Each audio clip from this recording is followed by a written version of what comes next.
a-hole for spending my children's inheritance, leaving almost nothing to them and my grandchildren? What you are about to read is a recent cause of emotional distress for me, regret, and I'm doing this post with the help of my colleague and a son whom insists I'm doing the right thing. I'm 63 years old. I took advantage of better times, financially speaking, and managed to get enough money to save, have a good retirement, and leave a good inheritance for my children. However, their actions in recent years has broken my heart. My oldest daughter is a lawyer, married to an attorney. I have another son who is also a lawyer, a third one became an engineer, and the youngest, who is a salesman. I have been a smoker for many years, and a predictable outcome has finally caught me, so I may not have many years left. After knowing this, my children began stabbing each other's backs, trying to get their inheritance earlier. Initially were frequent verbal discussions that escalated to legal battles.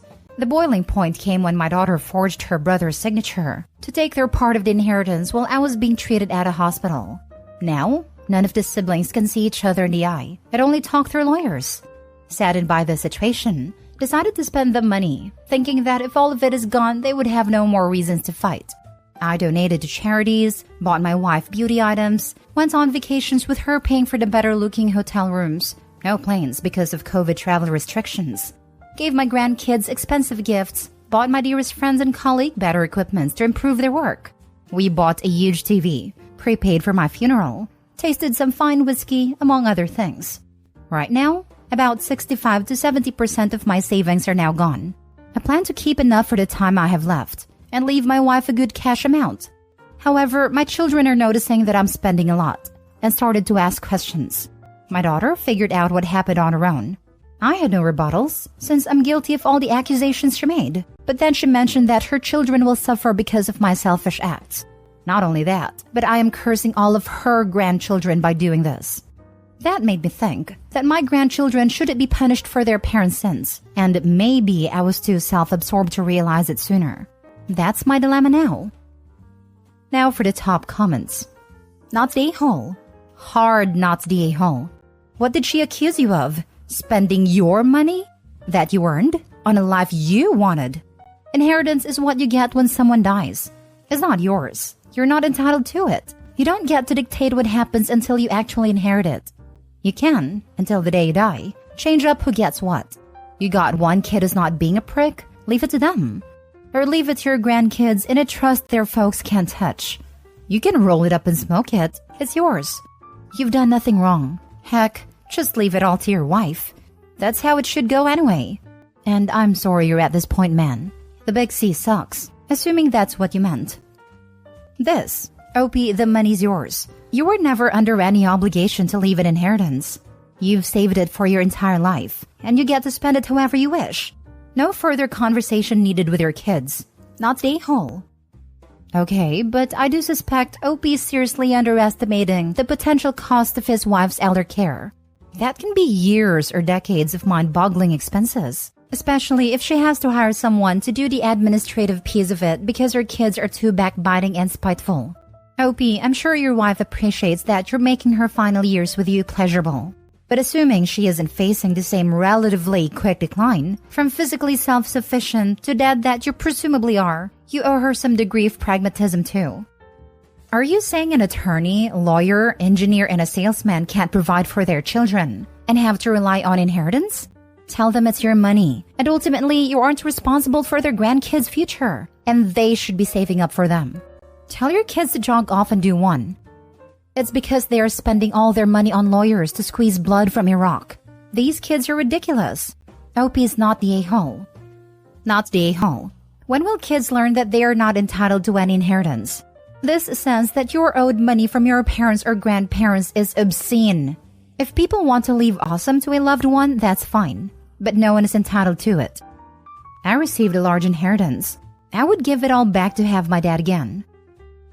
Next story. Am I the a-hole for telling my 18-year-old daughter she needs to get a job or go to college even though she has a toddler?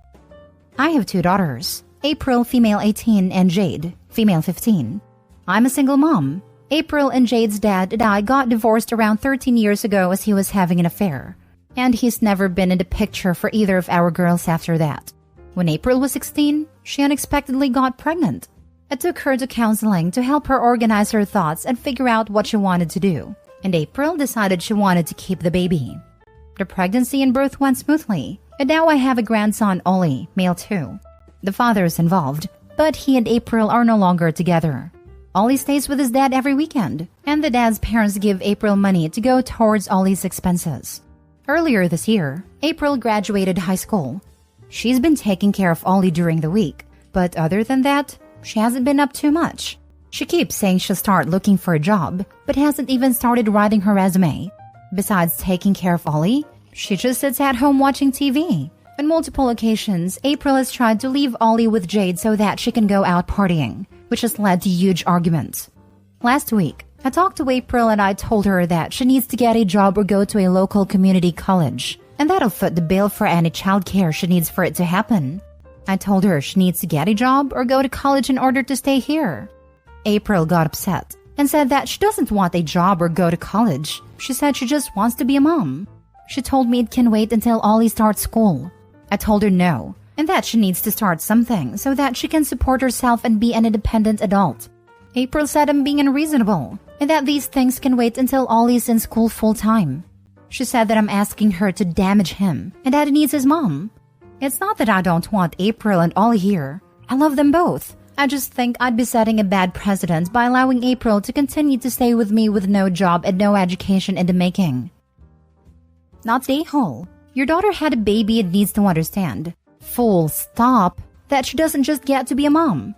She's single and living at home with her own mother. She's being unreasonable, selfish, and lazy to expect you to support her while she lazes around unemployed until her child gets to school age. Yep, what she really needs is a part-time job and part-time school. OP's offer to pay for all childcare is too generous in my opinion. If she's old enough to have a baby and decide to keep it, she's old enough to start contributing to the household and her own future. She needs to learn to take care of herself and her baby financially. And she's not going to learn that by staying home all day playing house under mommy's roof without having any real-world experience. Not the a-hole, OP. Not the a-hole. Your daughter has a 2-year-old child yet acts like one herself. Teen pregnancy makes me so sad. Yep, she chose to keep this child, so time for her to grow up and take responsibility for him. It doesn't matter what her friends are doing. Her childhood ended when she had a baby. Yep, that 16 and pregnant show really glamorized ruining your future and a chance of being famous for doing nothing. Not the a-hole. April needs to work to support herself, and she's just wasting time that could be used either to work herself up in a job or to get educated. I would tell her, sure, I'd love to sit around and watch TV all day too, but it's a good thing for you that I don't. Let me be clear. I'm not asking. You aren't unique. Single moms everywhere go to work to support their kids. Ollie will just be fine. Also, since you're acting like a child, I'm banning you from the TV. Also, Jade will be paid to babysit. If you can't afford her, then don't ask her. You need to own up to your responsibilities. OP needs to start stepping in and advocating for her other daughter to not be taken advantage of as a free babysitter. Next story. Am I the a-hole for asking my pregnant girlfriend to pay for or replace my meal because she ate all of it? I'm 26 male, been with my girlfriend 29 female for going on 2 years. Before we ever met, she and her sister had been working on her being a surrogate for her sister and her sister's husband. Global things delayed that. We talked about her agreement before we got together and now she's pregnant for them. She's staying with them for now, but she comes over to my place frequently to spend time with me when she's free. It's not so bad, but either she raids my kitchen or she complains nothing looks good and wanted me to keep some of her eventual cravings on hand. My parents came to visit me and asked me if I wanted them to pick anything up for me on their way. They had to pass one of my favorite restaurants to get here, so I said yes. They showed up. We visited with each other. I ate a little bit of what they bought me since I wasn't really hungry yet and put the rest in the fridge for dinner that night. My girlfriend wound up coming over for a bit after they left. She got hungry and wanted a snack and came out with a container I put my leftovers in and goes, "Can I have some of this?" I told her yes. She came back with a plate and she didn't take some of it. She took all of it and put all kinds of stuff on it, so we couldn't even share. I told her that I said she could have some, and she just ate all of what I intended to have for dinner. So I asked her to either send me money to pay for so I could go get some myself, Or she could make the drive and get me another order. She didn't want to drive that far, and she didn't think she should have to pay me anything. I told her she should, because it would just be nice of her to do since I get she gets cravings. But it's not like she's pregnant with my kid or we live together. She left at that point. Left half the food uneaten, and I wouldn't eat it because of what she put on it. A couple hours later, my mother called. My girlfriend texted her about what happened. My mom gave me an earful about how I have no idea what it's like for my girlfriend right now, and I need to be supportive and let things go. Now for the top comments. Not the a-hole, regardless of how special the meal was, or your willingness to share it, or how much it cost you, or whatever her condiments did to his palatability. She didn't think anything about taking your whole dinner and not replacing it. Then she used her pregnancy as the excuse. You don't live together, so I'm guessing you don't share expenses or grocery shopping. It's not the norm that all food is automatically shared food. People who fail to read your post will only see pregnant girlfriend and not girlfriend as a surrogate for a family member. That means you're not going to be raising a child together, or any of the other reasons people will throw at you for their outrage. She took your food. You ask her to replace it or throw you some cash. That's reasonable. So wait, she's probably getting paid to be a surrogate or at the very least getting free room and board. And he is expected to pitch in on the situation by being her second pantry? For a pregnancy he has nothing to do with. The snacks are innocent enough, but to just come and stuff your face with no remorse? Forget about it. Getting paid by her sister? I doubt that. She could be that generous and pure of heart to provide this out of kindness. But who voluntarily wrecks their body and not getting anything in return except for good vibes? Not the a-hole. And when you have a disagreement, your girlfriend calls your mom so she can scold you? Dump the girlfriend.